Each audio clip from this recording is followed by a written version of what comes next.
Bom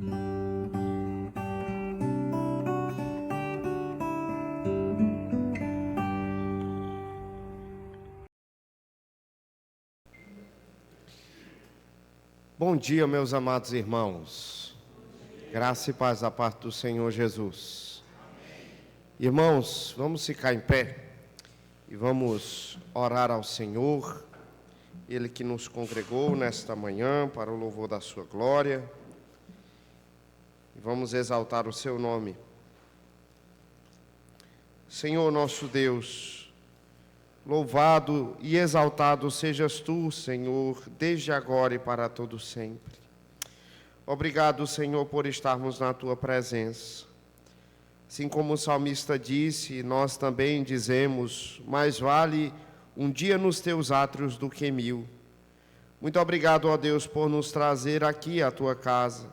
Que dia tão precioso é o dia do Senhor. E nós queremos, ó Deus, reconhecer a tua grandeza, tua glória, em meio a esses louvores. Seja exaltado, Senhor, a cada canto, a cada oração, ó Deus. Sobretudo, ó Deus, no estudo da tua palavra, possamos, ó Deus, reconhecer tua majestade, ó Deus, em tudo aquilo que ouvirmos respeito à explanação da tua lei. É assim que nós te pedimos e desde já te agradecemos no nome de Jesus. Amém, Senhor. Amém. Irmãos, ainda em pé, vamos abrir a palavra de Deus no Salmo 84. Salmo 84, ao mestre de canto, segundo a melodia Os Lagares, Salmo dos filhos de Corá.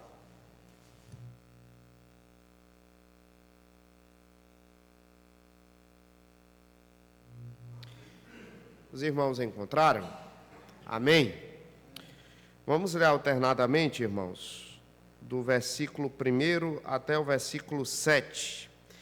Quão amáveis são os teus tabernáculos, Senhor dos exércitos! A minha alma suspira e desfalece pelos atos do Senhor. O meu coração e a minha carne exultam por Deus. O pardal encontrou casa e a andorinha ninho para si, onde acolhe os seus filhotes. Eu, os teus altares, Senhor dos exércitos, Rei meu e Deus meu. Bem-aventurados que habitam em tua casa, louvam-te perpetuamente. Bem-aventurado o homem cuja força está em ti, em cujo coração se encontram os caminhos aplanados.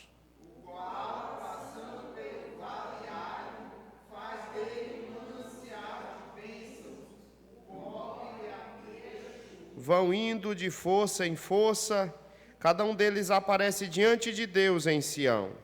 Senhor, Deus dos exércitos, escuta a minha oração. Presta ouvidos, ó Deus de Jacó. Olha, ó Deus, escudo nosso, e contempla o rosto do teu ungido. Todos o versículo 10, irmãos. Pois um dia nos teus átrios vale mais do que 1000. Prefiro estar à porta da casa do meu Deus a permanecer nas tendas. Amém. Podem tomar assento, irmãos. Vamos cantar o hino A Igreja em Adoração, irmãos. Hino 3 do nosso hinário. Eterno Pai, teu povo congregado, humilde entoa o teu louvor aqui, no dia para o culto reservado, com esperança olhamos para ti.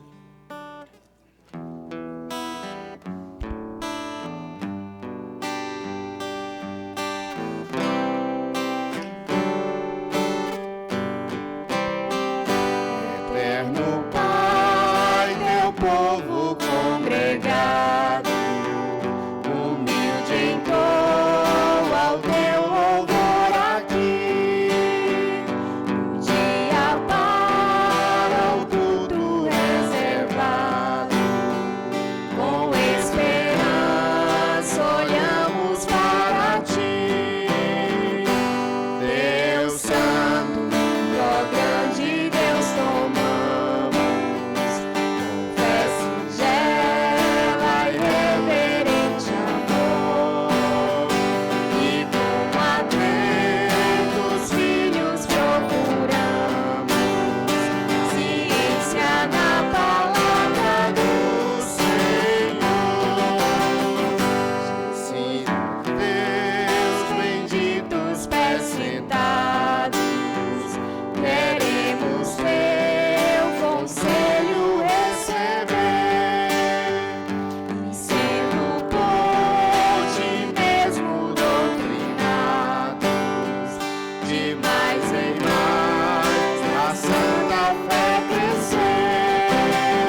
Irmãos, vamos confessar ao Senhor os nossos pecados nesse momento.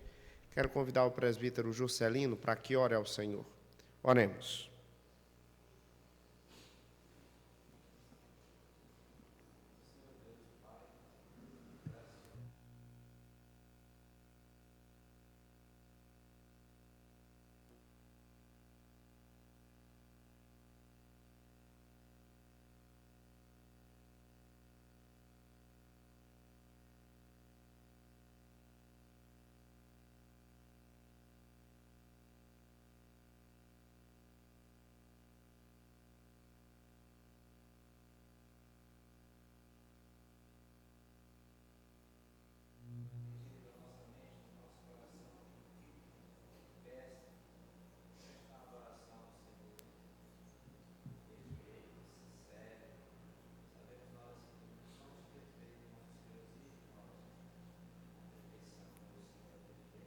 Verdade.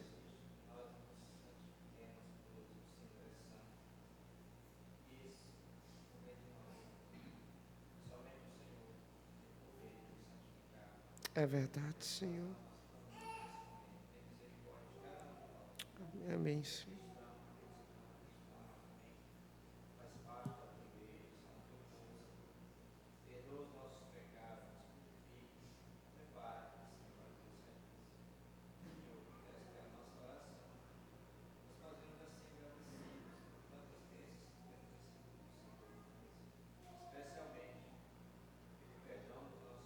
Amém, Senhor.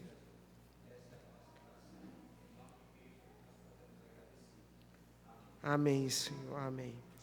Irmãos, vamos declarar nesse momento, em forma de canto, Salvador maravilhoso, Deus que tomou o meu lugar.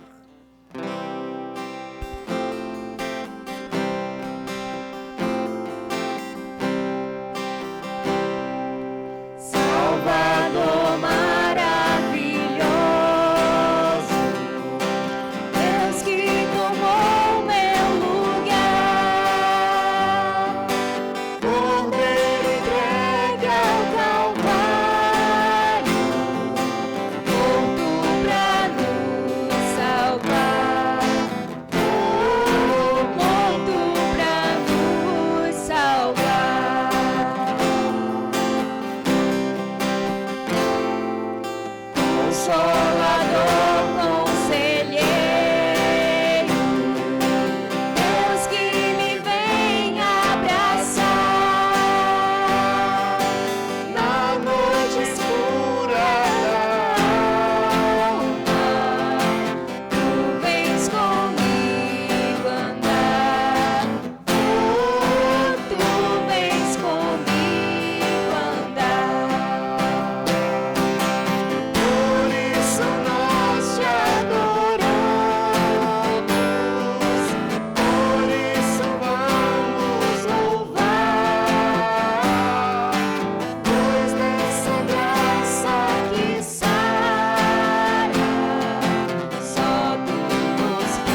Vamos ficar em pé, irmãos. Vamos ler o Salmo 84, os dois últimos versículos desse salmo. Versículo 11 e versículo 12. Vamos ler? Porque o Senhor Deus é sol e escudo, o Senhor dá graça e glória. Nenhum bem sonega aos que andam retamente. Ó Senhor dos exércitos, feliz o homem que em ti confia. Amém. Amém. Podem tomar assento, irmãos. Vamos cantar nesse momento, irmãos, o Salmo 1, e depois nós vamos entoar o Salmo que lemos, o Salmo 84. Os irmãos que vieram prevenidos podem vir até o gasofilácio e depositar os seus dízimos e as suas ofertas também.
quero convidar a nossa irmã Carmelita para que, por favor, venha à frente. Ela vai fazer a chamada de oficiais e professores.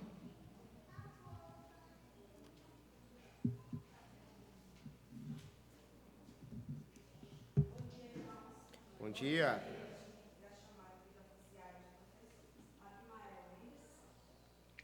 Está lá fora.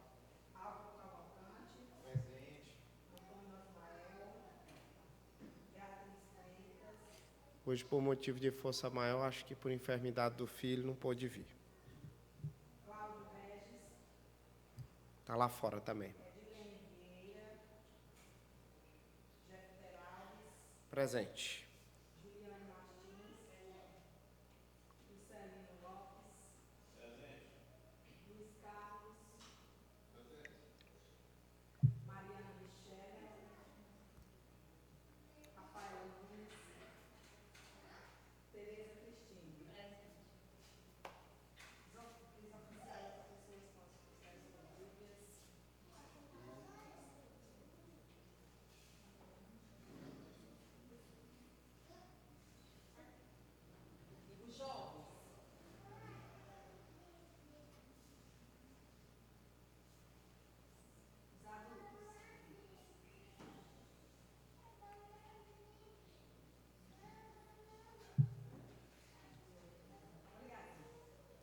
Meus irmãos, nós queremos convidar as nossas crianças para que venham à frente, vamos orar por suas vidas.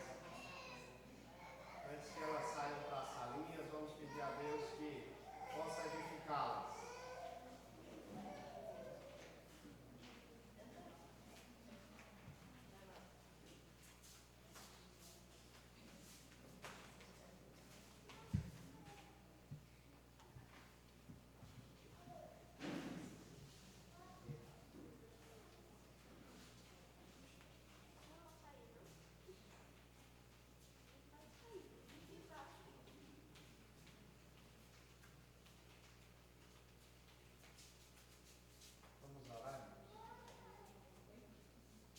Bendito Deus, nosso Senhor, toda glória seja dada a Ti, Senhor. Muito obrigado porque essas crianças vieram até a Tua casa para louvar o Teu nome e aprender também do Teu Evangelho. Ajuda, Senhor, para que elas compreendam o Evangelho, que vivam para a glória de Cristo e assim, ó Deus, possam louvar para sempre o Teu nome. Abençoa, Senhor, a vida de cada uma destas irmãs que se dispuseram mais uma vez para ensinar a Tua palavra para estas crianças. Ó Deus, muito obrigado pela vida de cada uma delas e rogamos que o Senhor possa renovar a Sua graça hoje, para que elas possam ministrar, ó Deus, aquilo que concerne a Jesus Cristo para estas crianças. É assim que nós te pedimos e desde já te agradecemos. Amém. Deus abençoe, crianças.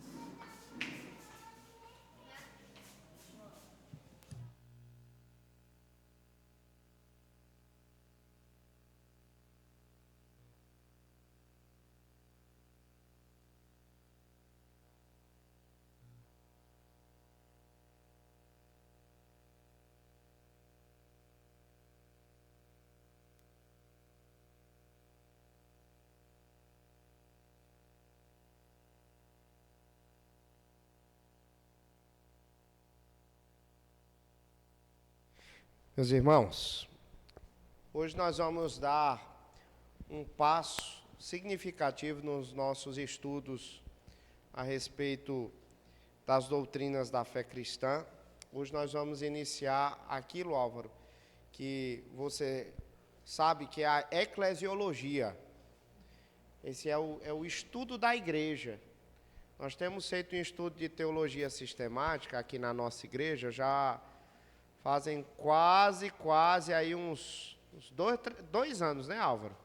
Os 2 ou é 3 anos, Álvaro? Então, 2, né? Então, nós começamos lá atrás com a doutrina da revelação.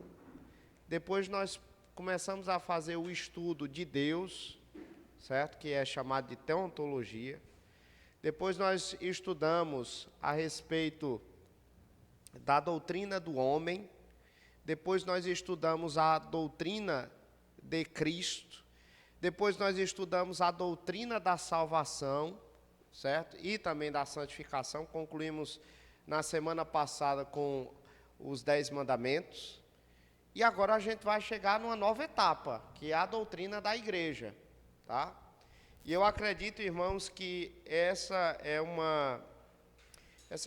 um assunto muito importante, porque a igreja ela é a mais duradoura instituição que este mundo já viu.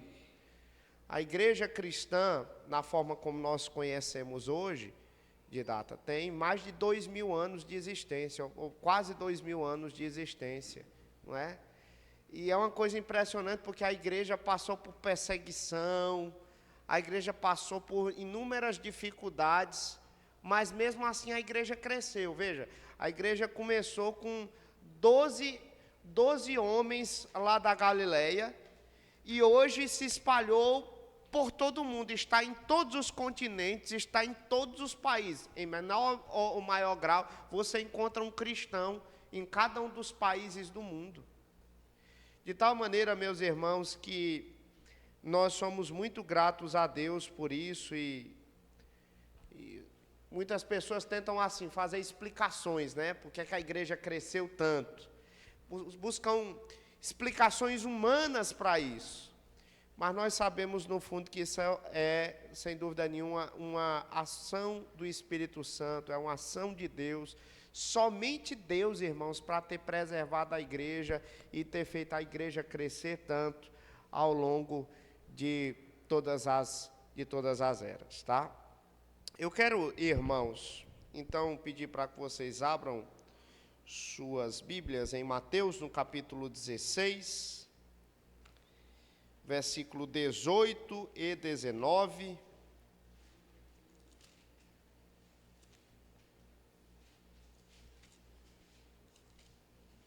Mateus 16, versículo 18 e 19. Esse vai ser o nosso texto base para o estudo desta manhã. Mateus 16, versículo 18 e versículo 19. Os irmãos encontraram? O Senhor Jesus Cristo disse assim: também eu te digo que tu és Pedro, sobre esta pedra edificarei a minha igreja, e as portas do inferno não prevalecerão contra ela. Dar-te-ei as chaves do reino dos céus. O que ligardes na terra terá sido ligado nos céus, e o que desligares na terra terá sido desligado nos céus. Amém e amém. Meus irmãos, vamos fazer uma oração nesse momento, pedindo agora pela instrução da palavra do Senhor sobre nossas vidas. Eu quero convidar o presbítero Luiz Carlos que possa fazer essa oração.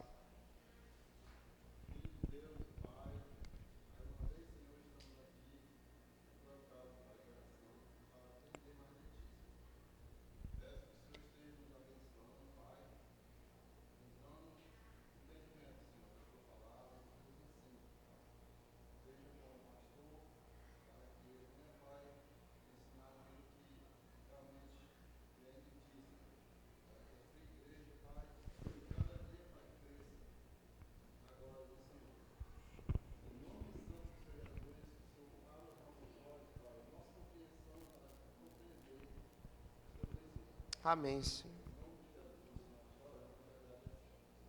Amém, Senhor. Amém. Meus irmãos, o texto que nós lemos, o Senhor Jesus Cristo, Ele está explicando para mim e para você a razão pela qual a igreja é a instituição mais duradoura de toda a história. De acordo com os 2 versículos que nós lemos, irmã Giza, a igreja ela consegue subsistir ao longo das eras por conta de que ela foi edificada por Cristo. A igreja aqui é comparada a um edifício.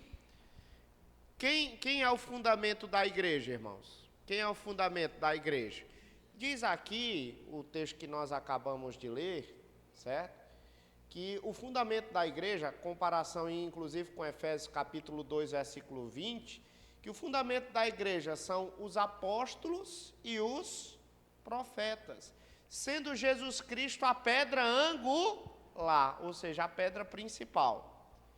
Mas é o próprio Deus que edifica esta igreja. Então, por que a igreja, irmãos, subsistiu a tanta perseguição? Por que a igreja passou por tantas dificuldades ao longo dos séculos, mas mesmo assim, hoje ela ainda existe de forma tão vigorosa e forte? O texto nos disse que foi o próprio Deus que edificou a sua igreja, Jesus Cristo, pelo que nós somos muito gratos. Então, essas explicações humanas, para tentar explicar o crescimento da igreja e também a expansão da igreja, elas não passam no crivo da palavra de Deus, porque nós sabemos que quem edifica a igreja e faz a igreja crescer, esse é o próprio Deus. Na Bíblia, nós temos algumas imagens e expressões que são utilizadas para descrever o que é uma igreja. Por exemplo, eu vou citar aqui algumas. Por exemplo, corpo de Cristo, povo de Deus, os eleitos, a noiva de Cristo, a comunhão dos santos, o novo Israel. Eu estou citando apenas alguns, irmãos. Talvez vocês estejam lembrando de outros. Mas cada um desses nomes, aqui de alguma maneira, busca identificar o que é a igreja, procura descrever o que é a igreja, ou falar do propósito da igreja. Por exemplo, quando a Bíblia diz que nós somos o corpo de Cristo, por que você acha que a Bíblia nos chama de o corpo de Cristo? Por quê, irmãos? É para ressaltar o fato de que nós estamos unidos a Cristo e que cada um de nós fazemos, então, partes desse corpo e temos uma função dentro da igreja. Compreendido, meus irmãos? Está claro? Então, todos nós somos membros do corpo de Cristo. Então, estamos unidos a Ele, como estamos unidos a Ele, nós temos funções dentro da igreja. Outro nome, por quê? A noiva de Cristo, irmãos. O que a Bíblia quer dizer quando chama a igreja de a noiva de Cristo? Vamos lá, irmãos. Já faz alguns domingos que vocês estão muito calados. Quando a Bíblia fala de a noiva de Cristo, por quê, irmãos? É para falar do amor de Cristo pela igreja. A igreja é objeto do amor de Cristo, né? Dizem, né, que o maior amor é na época do noivado, né? Eu acho que não é bem assim, mas muita gente fala, né? Mas a igreja é a noiva de Cristo. Outra coisa, irmãos, que a Bíblia também chama de o novo Israel. Por quê? Porque o povo de Israel na antiga aliança era o povo do Senhor. A igreja agora é o novo Israel no sentido que ela dá continuidade à aliança que Deus fez com os patriarcas lá no Antigo Testamento. Nós somos o novo Israel. Vocês estão compreendendo, meus irmãos? Está claro? Então nós temos várias expressões na Bíblia para definir, para descrever e também para mostrar o propósito do povo de Deus. Mas qual é a palavra mais comum que nós usamos no dia a dia? É a palavra igreja. Como é que se chama o povo de Deus? Na Bíblia, talvez a palavra mais comum seja essa, igreja, principalmente nas epístolas e no livro do Apocalipse, certo? Essa palavra igreja, ela vem de uma palavra grega chamada eclésia. Talvez os irmãos já ouviram falar essa palavra alguma vez. É daí que surge o nome eclesiologia, aquele nome que eu utilizei no início aqui do nosso estudo. Eclesiologia é o estudo da igreja. Essa é uma palavra composta, certo?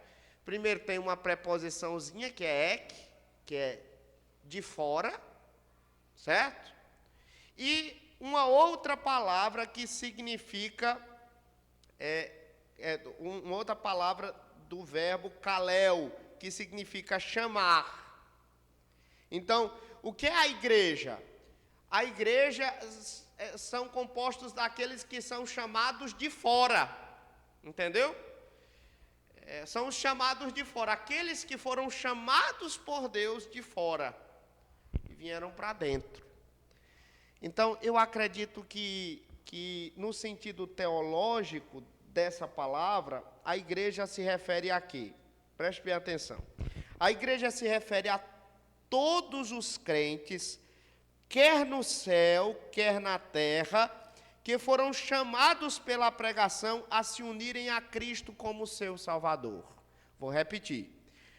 A igreja se refere a todos os crentes, quer no céu, quer na terra, que foram chamados pela pregação a se unirem a Cristo como seu Salvador. Então, aqui, nessa definição, tem algumas coisas que a gente precisa compreender. Por exemplo, nessa definição aqui, irmã Eliette, existe uma distinção entre o aspecto local e o aspecto universal da igreja. Nós temos, por exemplo, uma igreja local aqui, mas nós sabemos que a igreja de Cristo é muito maior do que a igreja do Parque Jurema, não é, irmãos? Nós sabemos disso. Então, nós sabemos, inclusive, que existe muitos irmãos nossos que fazem parte da igreja que estão aonde? Estão no céu. Essa distinção, ela precisa ser compreendida. Outra distinção que dentro dessa definição nós podemos tirar é daquilo que a gente chama de igreja visível e igreja invisível. Porque a primeira, a igreja visível, se constitui de todos aqueles que professaram a sua fé em Jesus Cristo, a maioria deles sendo batizados. A igreja visível é aquela que a gente vê, certo? Então, por exemplo, aqui eu estou vendo a igreja visível. Mas a igreja invisível, irmãos, é aquela que Deus vê, porque nós somos limitados na nossa análise. Eu, por exemplo, já conheci gente que eu achava que era crente, mas que hoje eu tenho certeza que não é. Entendeu? Por que eu tenho certeza que não é? Porque é apostatou da fé. Vocês entenderam? Negaram a Cristo. Eu imaginava. Eu imaginei assim, não, é crente. Tinha certeza absoluta. O homem vê o exterior, mas Deus vê o coração. A igreja visível, ela é composta de todos aqueles que foram batizados e professos em o nome do Senhor Jesus Cristo. Mas a igreja invisível, ela é composta apenas dos eleitos de Deus, aqueles que Deus escolheu e daqueles que de fato nasceram de novo. Então a igreja, irmã Giza, no presente estado que a gente conhece aqui, é uma igreja mista. O Senhor Jesus Cristo falou que a igreja, ela era composta do joio e do trigo. O que é o joio, irmãos, e o que é o trigo? O joio e o trigo, irmãos, ele tem uma aparência idêntica. Você vai olhar o joio e o trigo, são idênticos. Mas tem uma diferença na hora em que você vai tentar descascar o trigo. Você faz assim com o trigo, e aí você vê, cai os grãozinhos de trigo, né? O joio só é palha. O Senhor Jesus Cristo utilizou esse exemplo para dizer daqueles que de fato faziam parte do seu povo e daqueles que não faziam parte do seu povo, mas que estavam dentro da igreja. Então existe uma diferença entre a igreja visível e a igreja invisível. E aqui a gente tira algumas implicações para a nossa vida. Primeira implicação, meus irmãos, nós nunca vamos encontrar uma igreja visível que seja 100% pura, que seja uma igreja sem falha. Por quê, irmã Eliette? Em primeiro lugar, irmã Eliette, porque todos nós somos pecadores, até mesmo os crentes, não somos? A começar por este que vos fala, somos pecadores. E em segundo lugar, irmã Giza, porque você tem gente que não é crente dentro de toda a igreja visível. Gente que se passa por crente, mas que não é. Que entra muitas vezes com interesses escusos na igreja. um tempo desse atrás, não aqui, mas eu havia batizado um determinado cidadão, e aí eu batizei ele, ele não veio mais para a igreja. Você sabe, quando você falta à igreja, eu mando mensagem para você, né? Para saber se você está doente, né? Ou, inclusive, para saber se há alguma negligência, porque eu preciso, se for uma negligência, lhe aconselhar para que você não se desvie, né? É para isso que serve o pastor, né? Aí, o que foi que aconteceu? Eu falei com ele, aí daqui a pouco ele soltou, ele disse, pastor, na verdade eu entrei na igreja porque eu queria namorar com a irmã fulana de tal, e aí ela não... Aí na igreja só pode namorar com gente que é crente, então aí eu digo, como é, rapaz? Você me ajuda, pastor? Eu digo, de jeito nenhum. De jeito nenhum, mas eu não ajudo de jeito nenhum. De jeito nenhum. Não é crente. Entenderam, irmãos? Então, assim, a gente tem que acreditar, quando alguém diz assim, eu creio em Jesus Cristo como meu Senhor e Salvador, a gente tem que acreditar.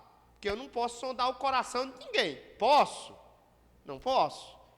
Mas, por outro lado, irmãos, as evidências demonstram que essa pessoa, bem como outras, não são crentes. Né? São crentes. Essa é a primeira implicação.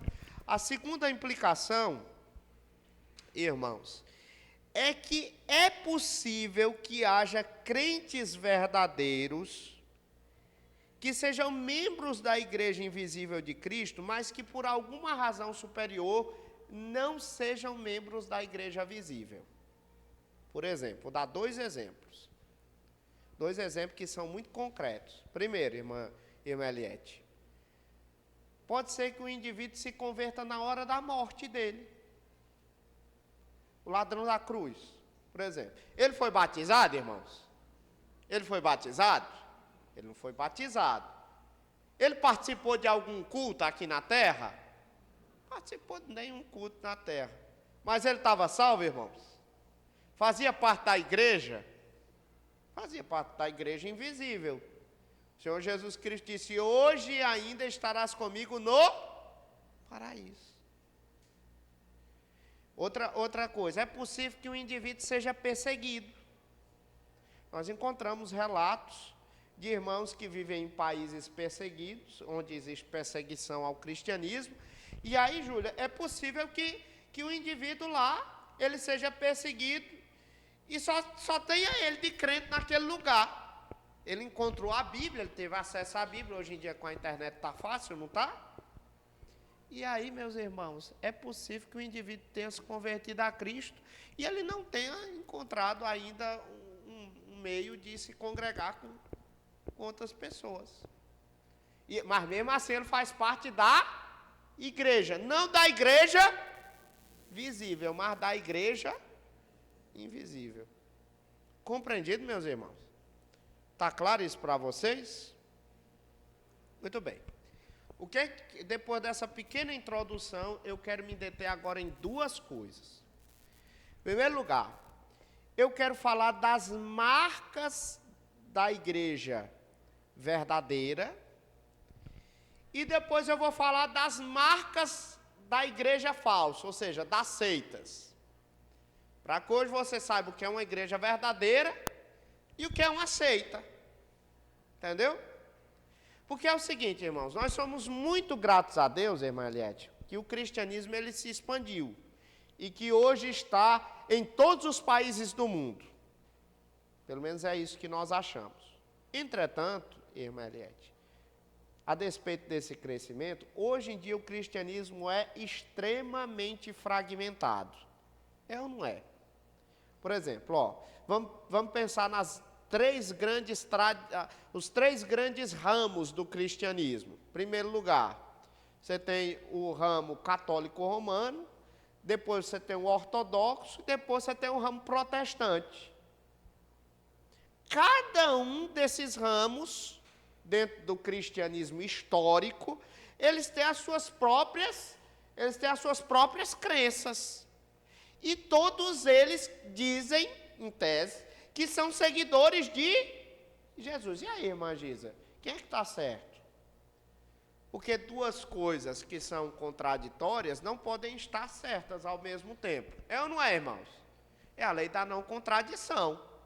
Eu não posso dizer que o branco é preto, porque o branco é branco. Não é? Então, os católicos dizem, Maria deve ser cultuada.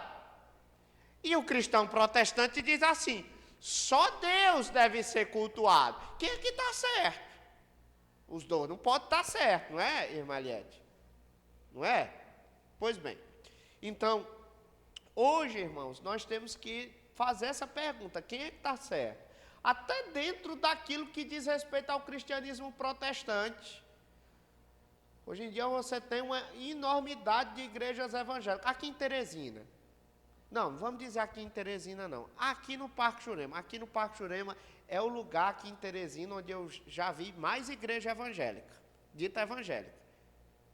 Passa nessa rua aí, meus irmãos. É só o que tem. Vocês já perceberam? É um monte. É um monte. Olha, não vou nem citar. Mas, olha, tem ali, tem aqui atrás, tem mais ali na frente. Se você pegar o caminho de casa, da minha casa para cá, rapaz, é um monte de igreja. Então, olha, é uma salada de fruta, irmãos. É um negócio. E se você sai daqui e vai para alguma dessas, tem uma diferença grande, não tem? Tem uma diferença grande. Eu acho que tem. Quem é que está certo, irmãos? Então, hoje nós vamos fazer essa pergunta. E antes de começar a responder essa pergunta, eu quero dizer o seguinte, irmãos. Que nenhuma igreja verdadeira está isenta de erros ou de pecados. A igreja do Parque Jurema erra, irmãos? O pastor da igreja do Parque Jurema é passivo de erro na hora da pregação? É, irmãos? É. É sim. É, irmã Giza. Eu sou pecador, irmã Giza. Eu sou um ser humano. E como um ser humano, eu falho. Eu sou falho.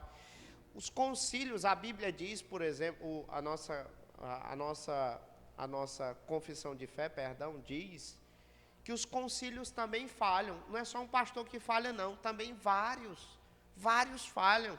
Por exemplo, o Supremo Concílio da nossa igreja, 1.500 deputados, né? 1.500 deputados, para tomar as decisões no que concerne a vários assuntos da igreja. É possível que esses 1.500 falhem. Né? Eu participei já de alguns Supremos Concílios, eu sei como é, certo?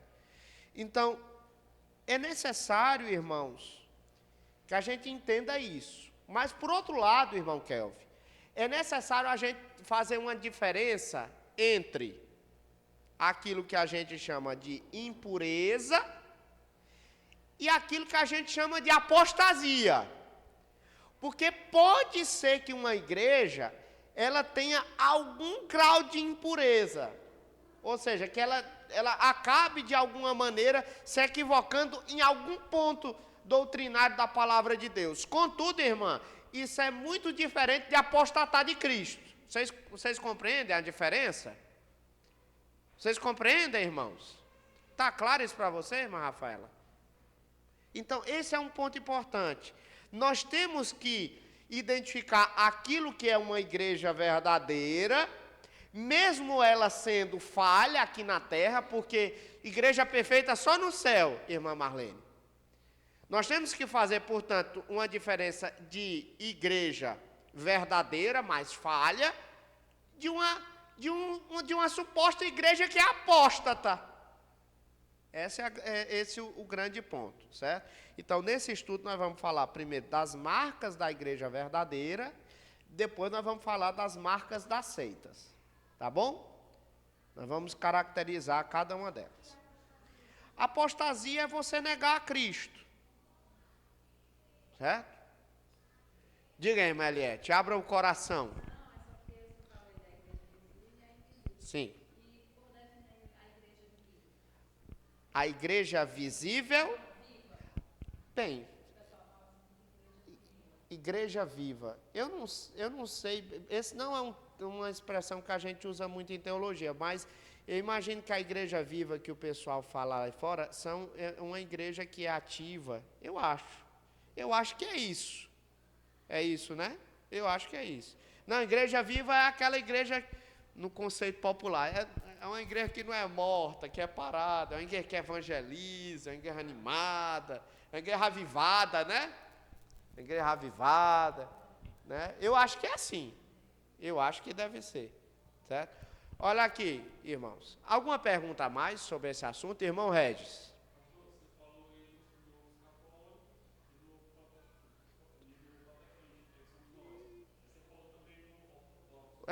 Existe um determinado ramo do cristianismo que é a Igreja Ortodoxa Grega.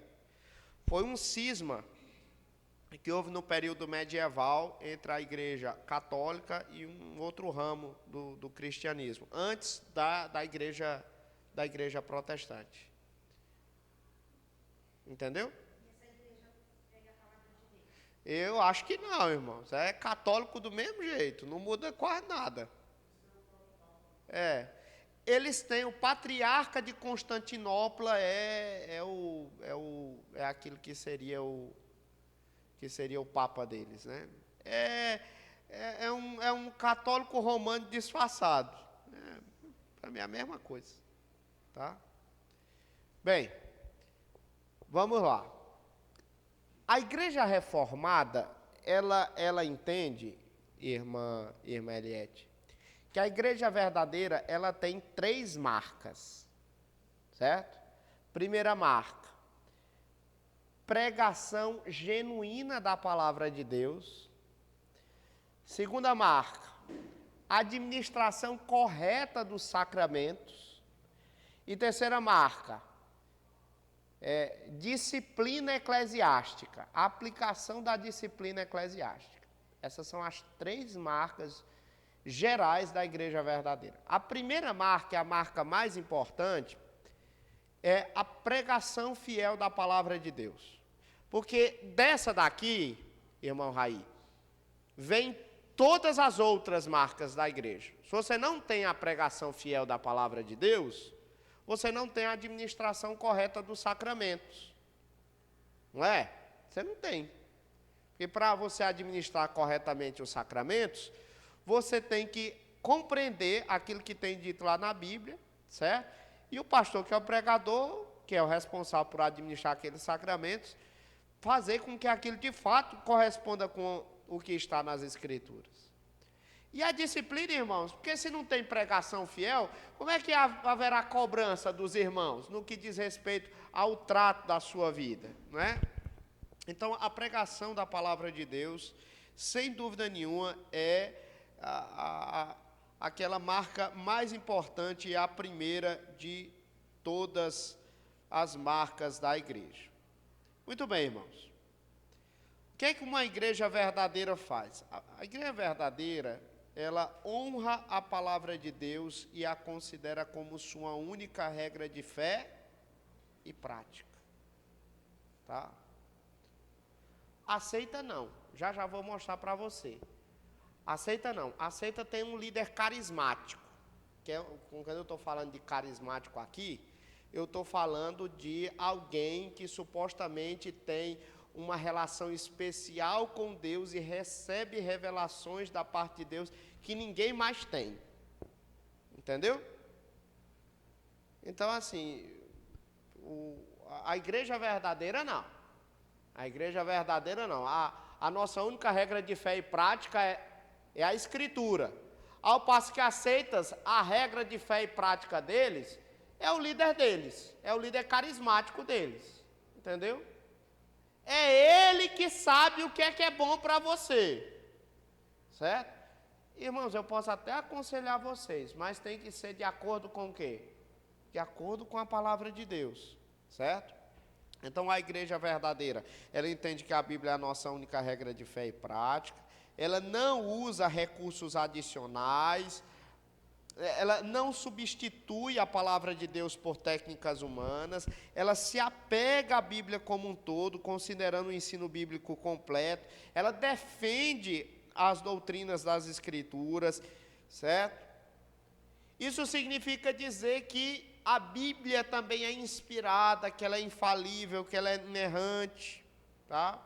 Isso também diz respeito às doutrinas fundamentais da Bíblia. Por exemplo, um grupo que nega, por exemplo, a Trindade, a doutrina da Trindade, não pode ser uma igreja verdadeira, porque essa é uma doutrina pressuposta nas Escrituras, certo? E é uma doutrina fundamental. Uma igreja que porventura, ou um povo que porventura nega a doutrina da expiação de Cristo, não pode ser uma igreja verdadeira, certo? Vocês estão compreendendo, meus irmãos, esse ponto aqui? Ok? Alguma pergunta até aqui? Não? Segunda coisa, a administração correta dos sacramentos. O Senhor Jesus Cristo, Ele nos deixou apenas 2 sacramentos. Por exemplo, Ele deixou o sacramento para nós do batismo e da ceia do Senhor. Aí, o batismo é aquele sacramento que você ingressa na igreja. Ao passo que a ceia do Senhor é aquele sacramento em que você permanece na igreja. Quanto à ceia do Senhor, você é selado por Cristo, dizendo, eu sou de Cristo.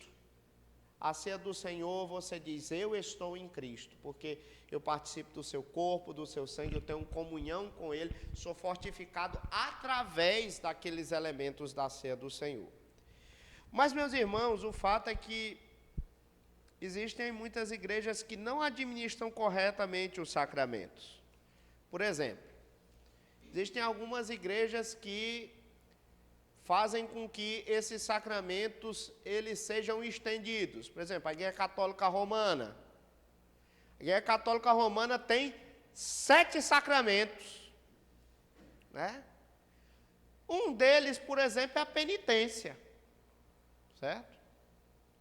Onde é que isso está nas Escrituras? Nós não encontramos isso nas Escrituras, não é?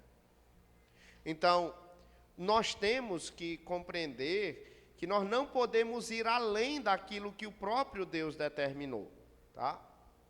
Então, outra coisa que a gente deve considerar nesse sentido, né, no que diz respeito a ditas igrejas evangélicas. A igreja é universal, por exemplo. A igreja universal, você liga lá a televisão à tarde, lá no programa do bispo, não sei o quê, não ligue não, tá? Você não vai ganhar nada. Mas se você ligar, aí o que é que vai acontecer, Nayara? Aí o bispo vai dizer assim, Nayara, agora é a hora de você pegar o copo de água. Aí a Nayara vai lá, Nayara não faz isso, eu estou supondo que ela não faz. Aí ela vai e coloca o copo de água lá, em cima da televisão, na hora da oração do bispo lá. Aí depois que o bispo orou, aí ele, agora pode beber. Aí a Nayara vai, não, meus irmãos, isso aí não. Somente o batismo e a ceia do Senhor são sacramentos. E esses são meios de graça, é verdade. A Bíblia nos fala de vários meios de graça. São os meios pelo qual Deus nos abençoa. E os sacramentos são esses meios, não é? Também. Então, através da ceia do Senhor eu sou abençoado, através do batismo eu sou abençoado. Mas essas coisas, essas invencionices, Nayara, de beber água, não. Isso aí não, Nayara. Certo? Ok? Não. Não, mas não faça mais não. Pô, não faça mais não, que isso aí não lhe ajuda em nada, vai atrapalhar a sua vida. Naquela época que eu estava bem. Sim. Agora, acho que até depois que eu cheguei aqui. Misericórdia. Comecei a assistir, engraçado, até conversei com a Nayara sobre isso, ela disse, mulher, tu... Graças a Deus. Aí ela foi me dizer que não sei o quê, aí eu disse, do bispo Leonardo, e ele falou exatamente isso aí. É. E diga, Manuel.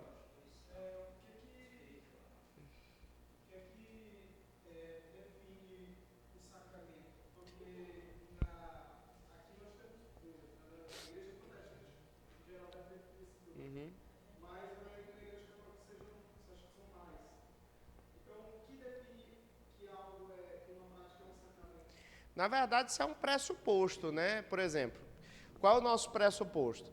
A Bíblia é a nossa única regra de fé e prática. Por ela ser a nossa única regra de fé e prática, nós entendemos que Jesus Cristo, ele apenas instituiu 2 ordenanças: o batismo e a Santa Ceia. Esse é o nosso pressuposto.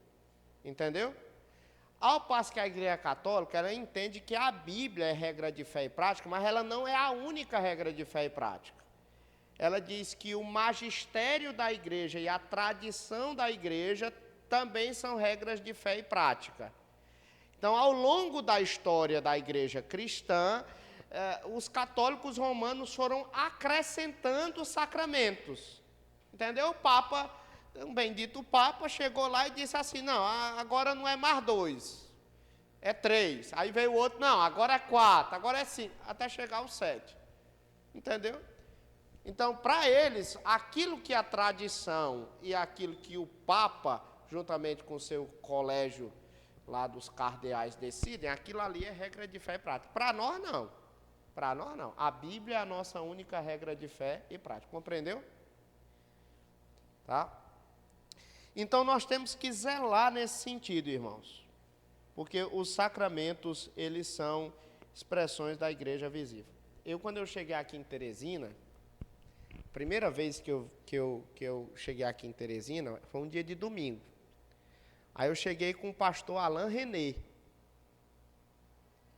Pastor Alain René, ele fazia o 3º ano do seminário e ia iniciar o seminário. Chegamos num domingo aqui.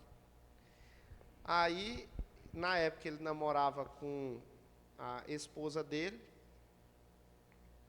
que hoje é a atual esposa, né? E aí ele me chamou, disse: vamos para a igreja tal hoje, que era a igreja da então esposa dele. Quando eu cheguei lá, aí, tudo bem, o culto é um pouco diferente dos presbiterianos, mas tudo bem. Até ali, não tem dificuldade não.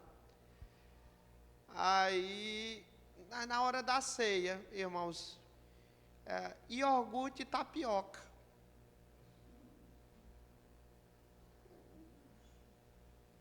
E aí, irmãos? E aí? E aí? Não, se fosse pelo menos McDonald's, né? Né? Mas, eu estou brincando, né, irmãos? Logicamente. Pelo amor de Deus. Não, essa não é igreja presbiteriana, não. Ele é presbiteriano, mas ela não era presbiteriana, a esposa dele. Era de outra igreja. Foi a partir daí que ela começou a não ir mais nessa igreja.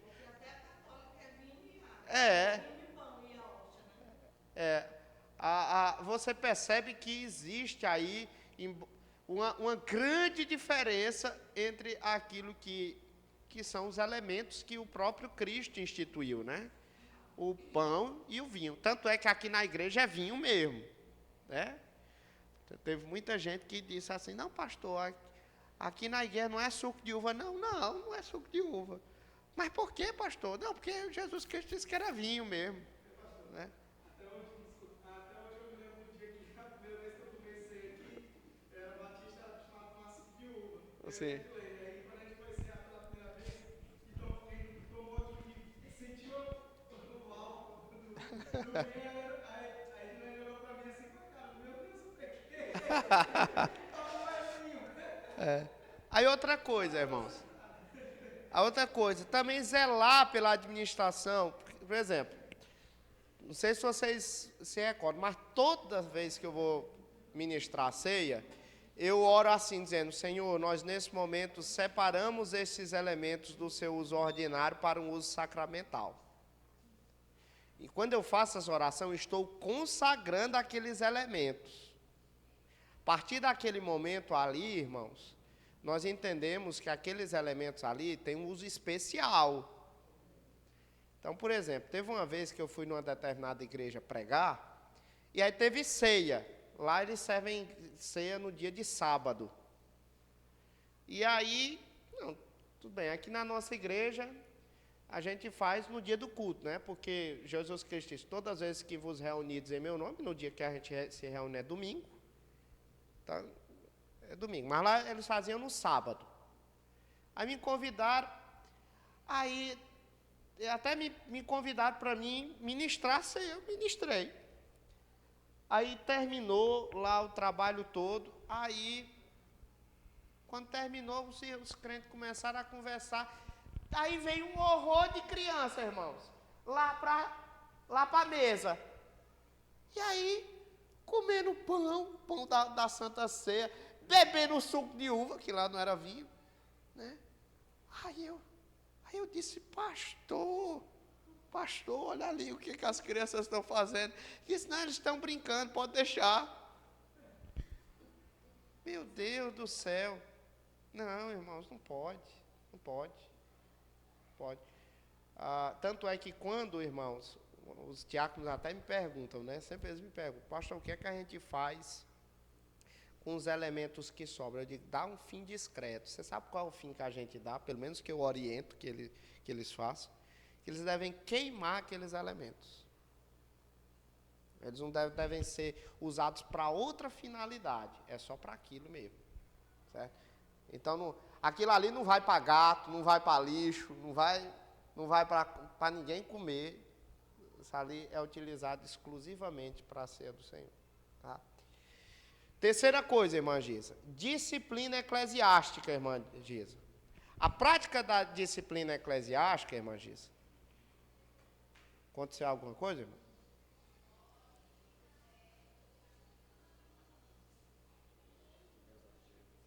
Pronto. Muito bem. A prática da disciplina eclesiástica é muito importante para quê, irmãos? Por causa da manutenção da pureza da igreja. Sempre que a igreja se descuida da disciplina, ela está admitindo publicamente que não tem preocupação com a santidade. E apesar de que sempre haverá algum risco da disciplina ser exagerada ou complacente, o fato é que, se ela não existir, se a disciplina não existir, ela vai autorizar o pecado. Então, para a igreja se manter no padrão bíblico, ela precisa disciplinar os crentes que estão faltosos. Porque nós, ao fazermos isso, nós nos fazemos semelhantes ao Senhor, que a Bíblia diz que Deus disciplina a quem ama. Então, quando nós não disciplinamos alguém, nós estamos dizendo, em outras palavras, que não nos importamos com aquela pessoa, que não importa o que ela fizer, ela pode fazer o que ela quiser, deixar ela no próprio pecado dela.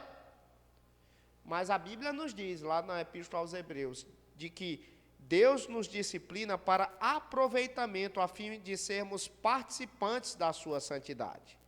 Então, a disciplina, ela é para a santidade, irmãos. A disciplina deve ser aplicada porque a disciplina recupera as pessoas. Nós já fizemos casos aqui na nossa igreja de disciplinas.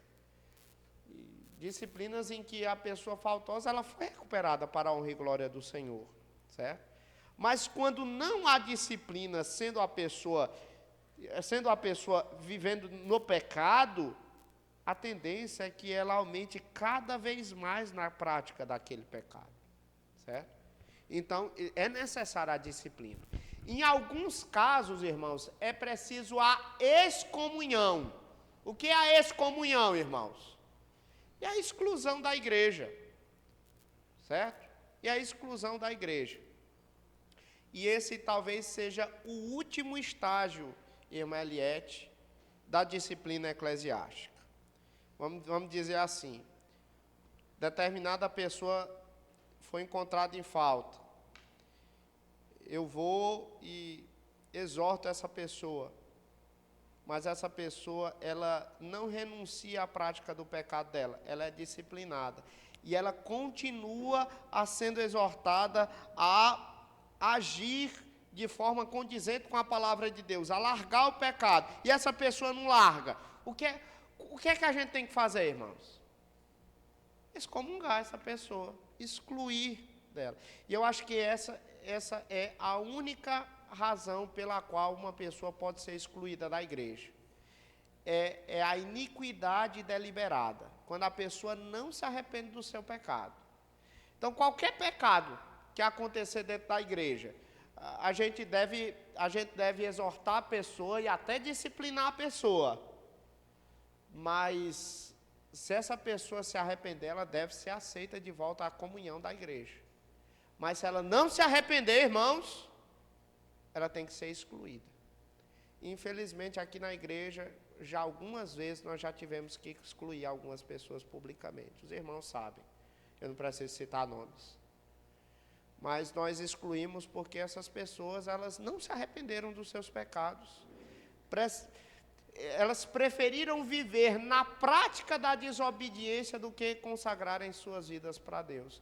Então a gente não teve outra alternativa senão essa. Na verdade, foram elas que escolheram isso. A gente apenas deixou elas seguirem o próprio rumo da vida delas, que elas mesmas decidiram seguir. Tá? Enfim, irmãos. Os irmãos compreenderam essas 3 marcas? Está claro para vocês? Deixa eu só fazer uma ressalva antes de falar das seitas. Todas essas 3 marcas, pregação, sacramentos, disciplina, elas precisam estar presentes em uma igreja para ela ser uma igreja verdadeira. Mas o grau em que esses elementos eles aparecem e eles são aplicados na igreja varia. Então, por exemplo, existem igrejas mais bíblicas, que têm pregações mais bíblicas, e igrejas menos bíblicas. Vocês entenderam? Existem igrejas que a administração dos sacramentos é uma administração melhor, e tem outras que não é tão melhor, mas ainda é sacramento. Existem igrejas que são igrejas assim, bem firmes no aspecto da disciplina, e tem outras que não são tão firmes, mas ainda assim praticam a disciplina. Tá? É por isso que na Confissão de Fé de Westminster, irmão Álvaro, existe lá aquele negócio de igreja mais pura e igreja menos pura, mas é igreja também. Então você pode encontrar igrejas mais puras, ou seja, mais próximas da palavra de Deus, e igrejas menos puras, ou seja, são igrejas que se distanciam um pouco mais daquilo que a palavra de Deus diz, mas nem por isso deixa de ser igreja. Entenderam? Entendeu, irmã Gisa? Eita, irmã Gisa. Por exemplo,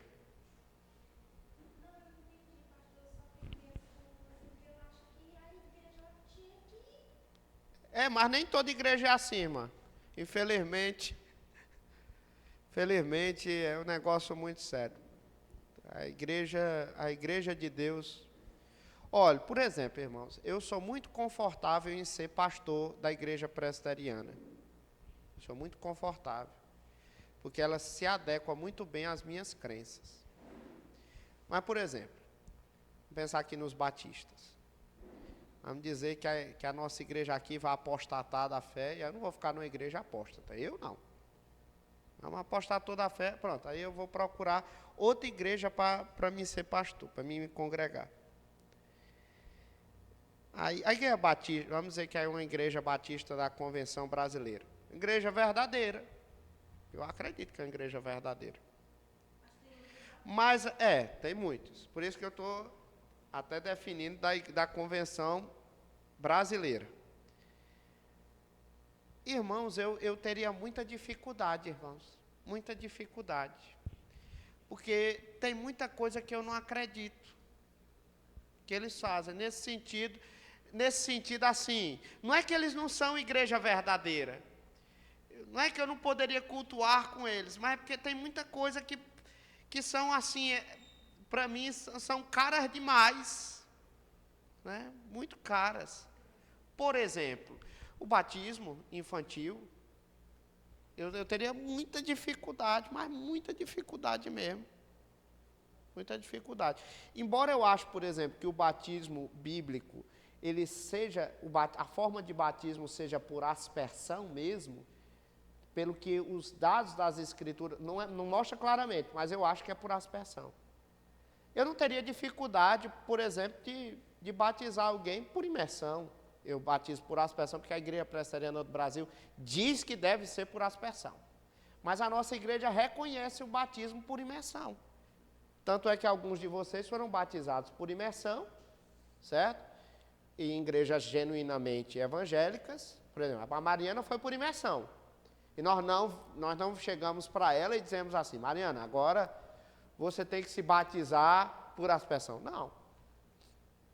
Mas eu teria muita dificuldade. Meus filhos, por exemplo, eu queria batizar meus filhos.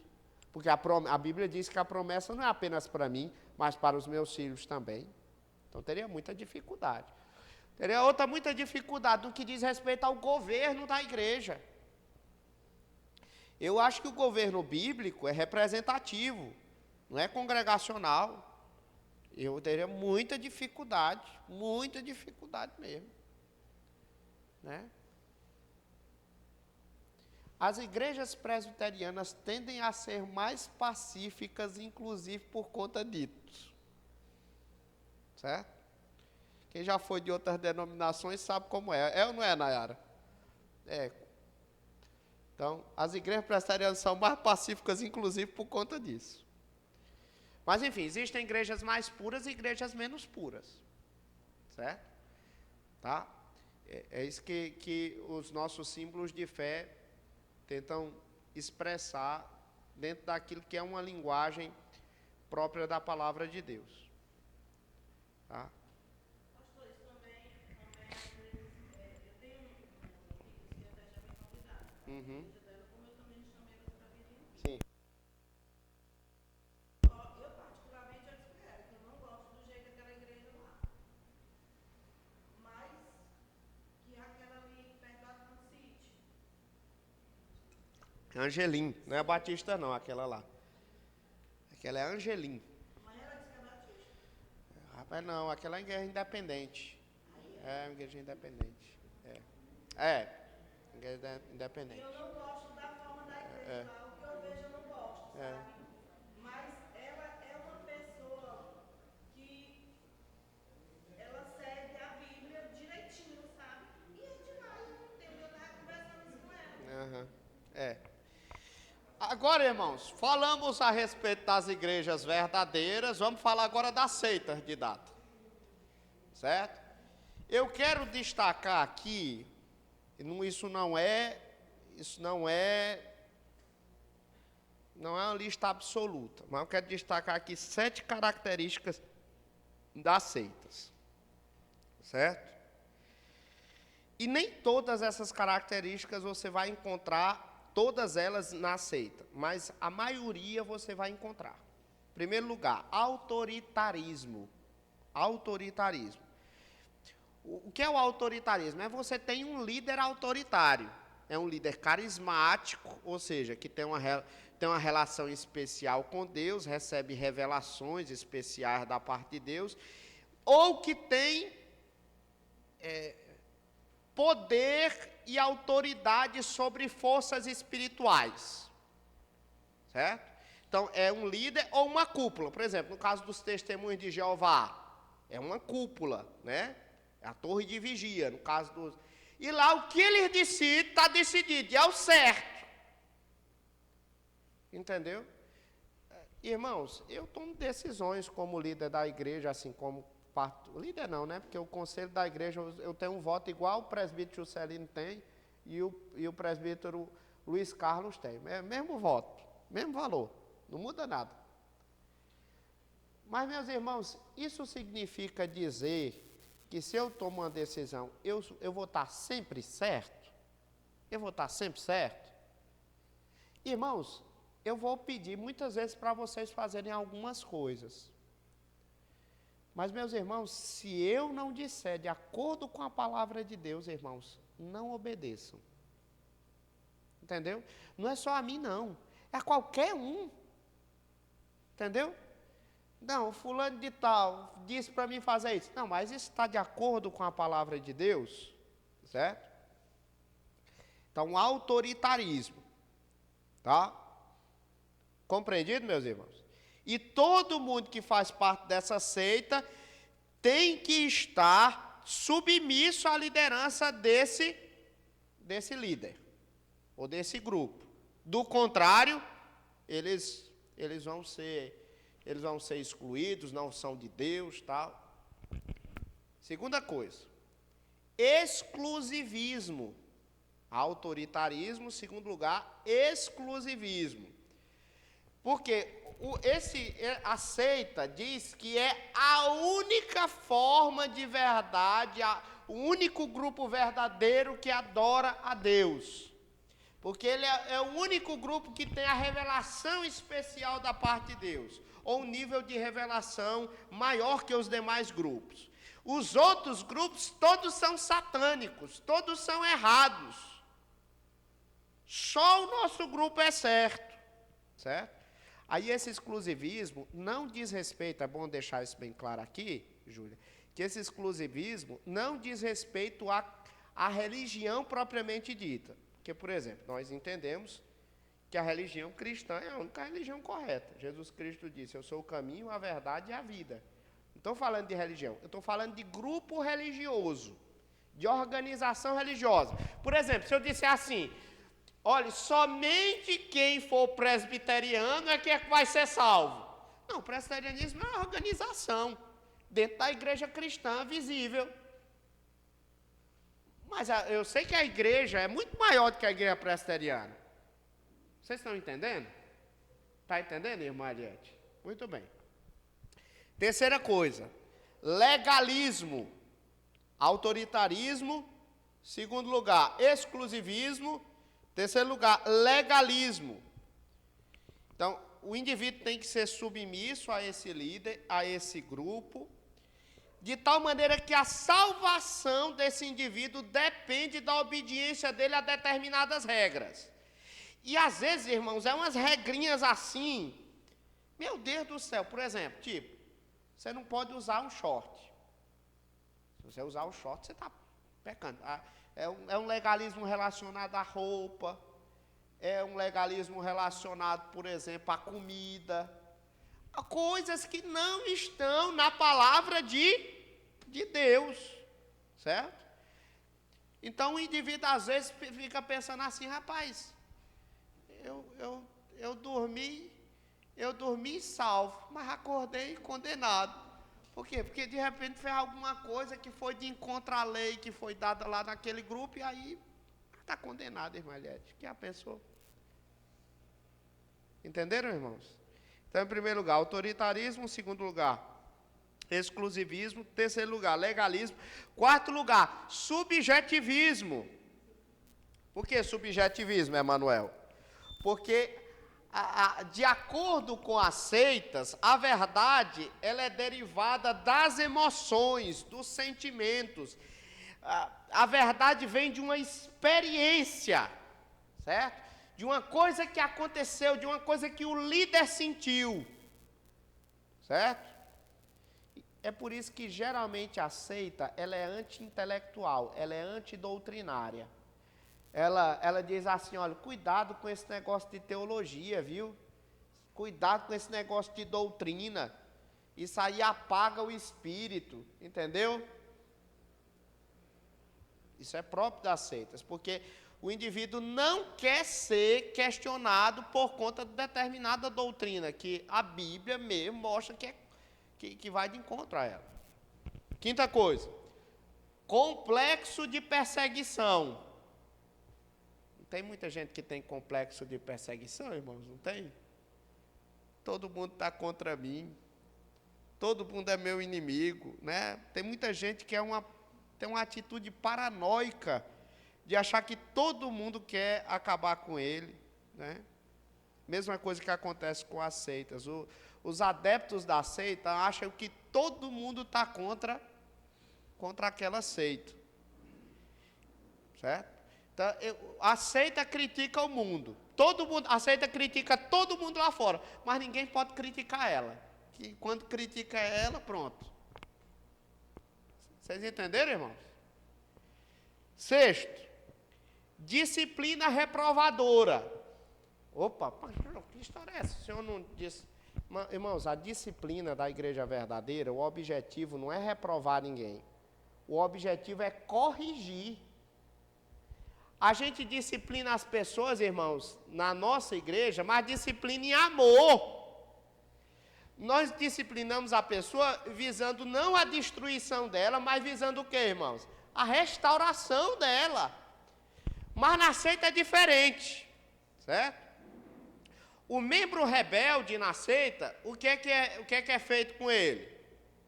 Ele é expulso, ele é reprovado, ele perdeu a salvação, tá?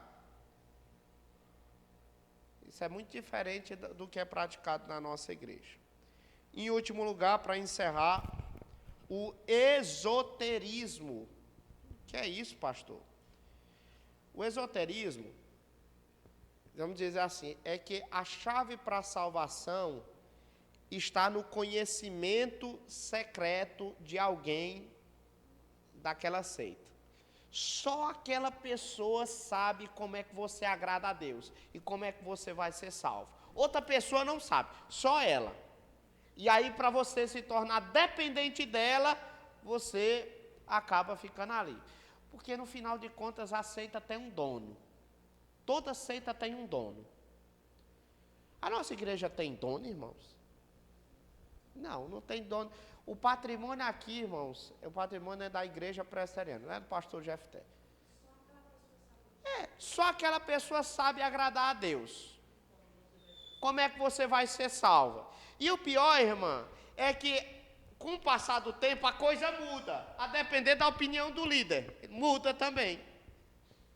Então é um esoterismo terrível, certo?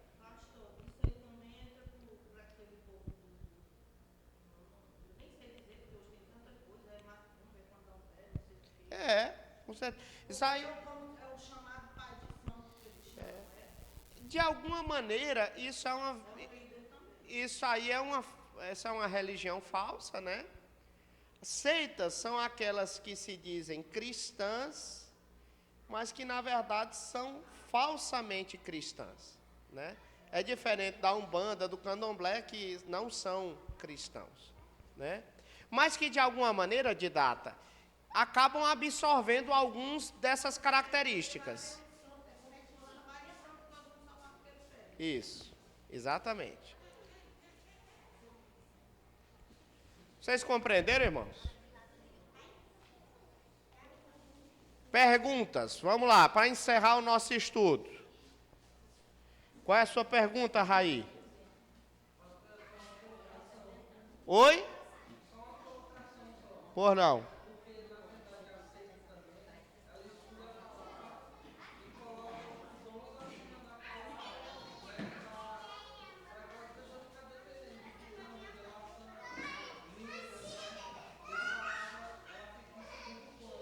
É um misticismo, né? Tá certo.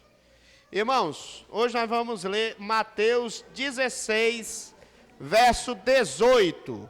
Mateus 16, 18. Quero convidar a irmã Carmelita para que, por favor, faça a leitura do relatório. Deus abençoe. Irmãos, vamos dar continuidade com a apresentação da classe Moisés.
Agora a apresentação da classe Samuel.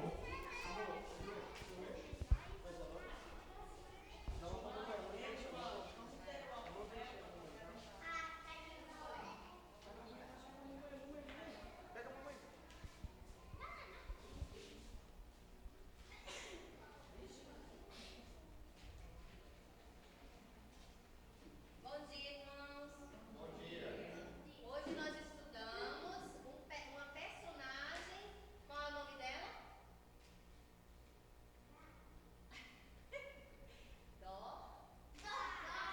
Dorcas, muito bem. E a nossa lição foi a amiga que ajudava. Hoje nós aprendemos a o quê, crianças? O que foi que nós aprendemos hoje? O versículo já. O que foi que vocês aprenderam? Servir e ajudar o nosso próximo, não foi? Então vamos falar o nosso versículo? Como a ti, Mateus. Muito bem. Irmãos, dando continuidade, alunos matriculados na classe Moisés, temos 13, 6 ausentes, 8 presentes, 0 visitante, total de 8, uma Bíblia e uma revista. Alunos matriculados na classe Samuel, temos 6, ausente 2, presente 4, visitante 1, total de 5, 5 Bíblias e uma revista. Agora a apresentação dos jovens e adultos. Irmãos, vamos ficar em pé, vamos fazer a leitura de Mateus 16, versículo 18. Também eu te digo que tu és Pedro, e sobre esta pedra edificarei a minha igreja, e as portas do inferno não prevalecerão contra ela. Mateus 16, 18. Amém. Podem tomar assento. Na classe de jovens, temos 24 matriculados, 18 ausentes, 6 presentes, 0 visitantes, total de 6, 6 Bíblias. Classe dos adultos, 40 matriculados, 24 ausentes, 16 presentes, 0 visitante, total de 16, 13 Bíblias. Oficiais e professores, 13 matriculados, ausente 1, presente 12, visitante 0, total de 12, 12 Bíblias. Agora eu vou ler o relatório, comparando o domingo anterior com esse domingo de hoje. Alunos matriculados, temos 96 hoje, domingo anterior 94. Ausente, 51. Hoje, domingo anterior, 42. Presente, 46 hoje, domingo anterior, 52. Visitante, hoje temos 1, domingo anterior tínhamos 8. Total de membros hoje, 47, domingo anterior, 60. Bíblias, hoje temos 37, domingo anterior, 44. Revista, domingo anterior tínhamos 2 e hoje 2. Agora eu vou ler aqui a relação dos aniversariantes dessa semana, que passou. Tivemos 4. Tivemos o Francisco Soares, no dia 28, o Emanuel Gomes, no dia 30, a Luzia Soares, no dia 1º, e hoje o Natanael Freitas. Está presente aqui hoje o Emanuel, quero convidar para vir à frente. E tem alguém aqui hoje que fez aniversário essa semana, gente? A Manuele? Vem cá, Manuzinha. O pastor vai fazer uma oração por eles. Amados, vamos ficar em pé, vamos orar pela vida destes irmãos.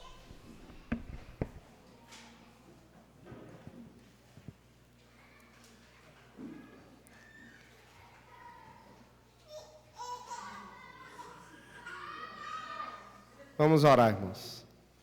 Senhor nosso Deus, muito obrigado, Senhor, por a escola bíblica dominical que o Senhor permitiu que tivéssemos, o ensino da Tua palavra. E agora, Senhor, nós queremos agradecer também pela vida destes irmãos. Obrigado pela vida da Manu, obrigado pela vida do Emanuel, obrigado pela vida dos demais irmãos que fizeram aniversário nesta última semana. Nós queremos expressar isso, ó Deus, porque sabemos que o Senhor é quem dá a vida e o Senhor é quem mantém a nossa vida.